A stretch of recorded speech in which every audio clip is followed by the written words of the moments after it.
Mr. Dunderdale joined IBM in 1980 in Boston as a sales trainee in the Office Products division.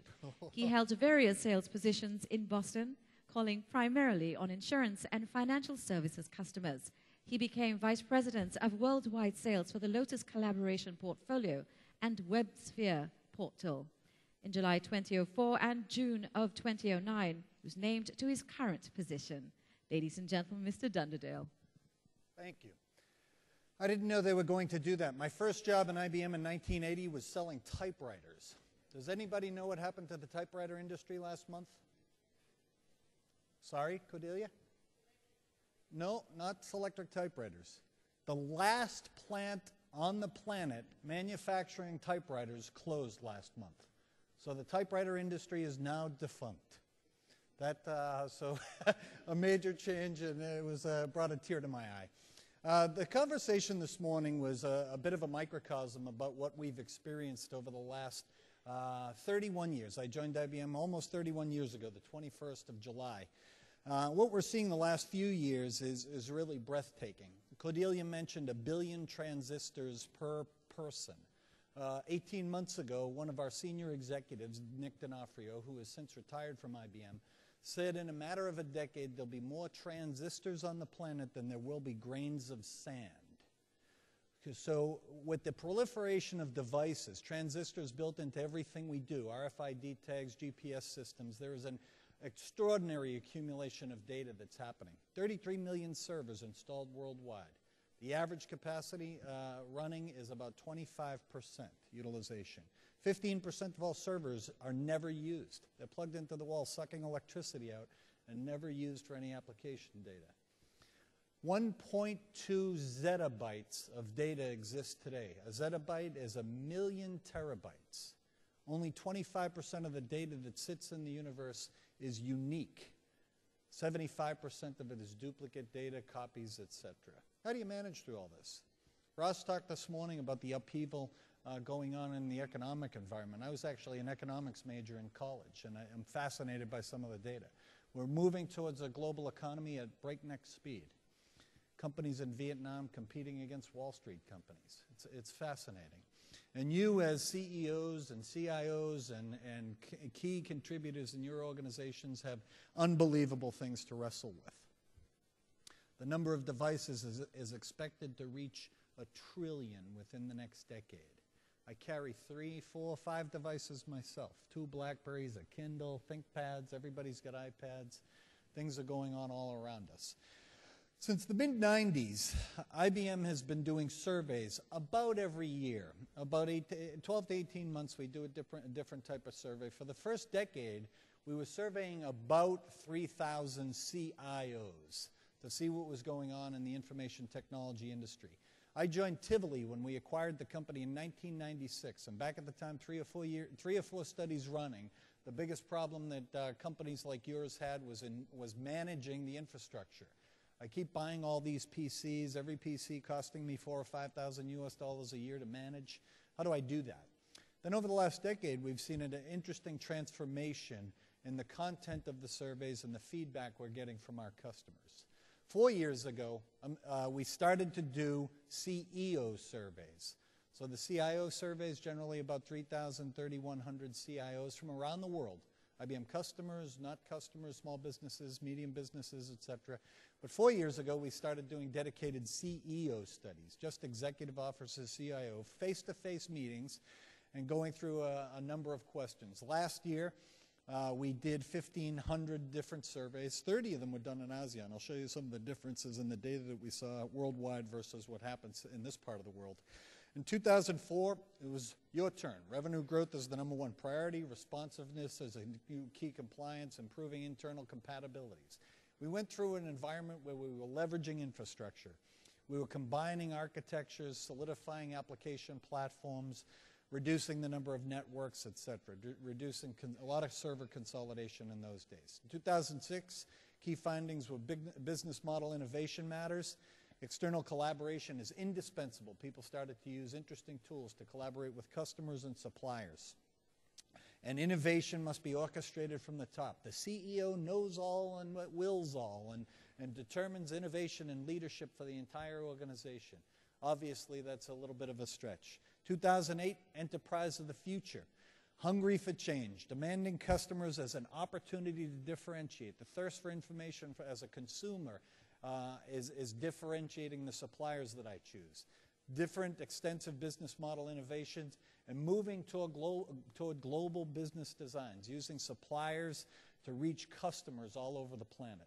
And in 2010, the feedback we got from CEOs, and this was done in the third quarter of last year, is capitalizing on complexity. A rapid escalation of complexity creates the need to embody creative leadership and innovation within our organizations, reinvent customer relationship. The customer speaks. And building operational dexterity such that I can react to the changes in the global marketplace very quickly. We spoke to CEOs to define the leadership in this new environment. And the scope, as I said, was private CEOs and public sector leaders of organizations, private over $500 million in revenue, public sector over 1,000 employees, representative samples across 60 different nations. We do business now in about 170 countries worldwide. As I said, over 500 million in mature companies, 250 million in developing marketplaces, and over 1,000 employees for public sector organization. And the approach was face-to-face interviews using a number of different questions, the same question of all the participants in the survey. And we used statistical analysis and new techniques to categorize the responses from all of those questionnaires with an in-depth financial analysis based on short and long-term investments, revenue growth, operating margins, etc. And this is what we found. Dramatic change and a difference, but consistency across the world. The left-hand side of the chart shows a small number of the respondents, about 10% of the full sample worldwide, thought mature markets are the driving force in economic power. 78% of the participants thought the economic shift to the new mature and emerging marketplaces were taking more of the control away from major markets. In ASEAN, 70% of the respondents thought that the economies locally had much more impact than previously in growing in world significance. The middle tier, what role does government play? A very small number of respondents, 16% in the full sample, 27% in ASEAN, thought that small government-light regulation was more the norm, but the more predominant number of respondents saw that big government, heavier regulation, including regulation of certain financial markets, telecommunications industries, others, were causing some issues with growth and also having more of an impact than previously reported. And then the last category here, slowdown or reversal of globalization, very small numbers, people thinking that was happening. 67% of the global sample and ASEAN thought continued globalization was having a bigger and bigger impact on the way businesses run now. This represents the categories of responses that we've seen over the 4 different surveys, and you'll see that market factors have always been number 1 across all 4 different surveys. It's always been the case. And the change in people skills went from a consistent number 2 down to number 4. And now technology factors went from number 6 back in 2004 all the way up to number 2 this year. So technology now becoming a driving factor for the way CEOs see things changing. Macroeconomics taking 3rd place, people down to 4th.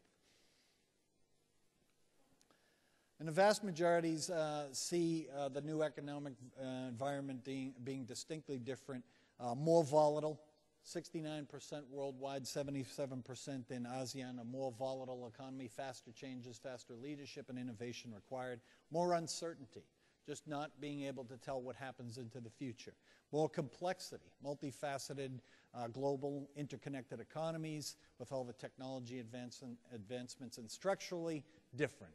Sustaining change, being able to adopt to the marketplace as it moves, being able to adopt to technology and the changes.